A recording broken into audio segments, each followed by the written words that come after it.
Imaginez, vous vous réveillez le matin, le corps lourd, l'esprit encore plus fatigué que la veille. Pourtant, vous continuez. Réunions, mails, tâches diverses qui s'enchaînent jusqu'à ce que soudain, un jour, tout lâche. C'est ça le burn-out.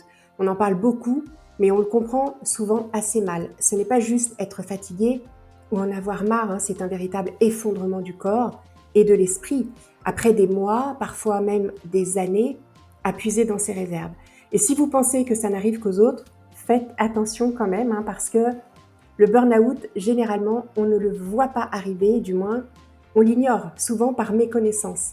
Et c'est pour ça qu'il frappe si fort. Alors tout commence avec le stress. Le stress, à la base, c'est utile, c'est un mécanisme de survie qui va préparer notre corps à réagir face à un danger. Le cœur va s'accélérer, les muscles vont se tendre et l'énergie afflue. Mais si ce stress devient quotidien et répétitif, il ne nous sauve plus du tout, il nous use. Vient alors le stress chronique. C'est le moment où vous êtes déjà très fatigué, mais vous tenez encore la barre, vous souriez aux réunions, vous livrez vos projets à temps, mais à l'intérieur, vos batteries se vident totalement, puis arrive l'épuisement. Les ressources physiques et mentales déclinent, l'anxiété grimpe, les tâches qui vous semblaient jusqu'alors simples deviennent de véritables montagnes. Vous avez du mal à vous concentrer, à dormir, même à récupérer pendant vos jours de repos. Et si rien ne change, on atteint la crise, le burn-out total.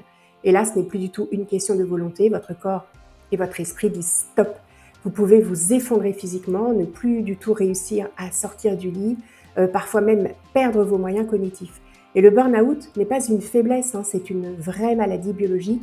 C'est le signe que vos ressources d'adaptation au stress ont été épuisées au point de rupture. Mais ce n'est pas une fatalité pour autant, parce que le reconnaître tôt, apprendre à recharger ses batteries et poser ses limites peuvent évidemment éviter d'en arriver là.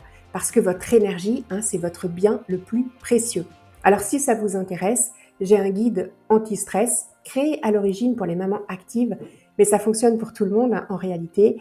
Vous y trouverez 23 approches pour retrouver de la sérénité. Le lien est quelque part autour de cette vidéo. À bientôt.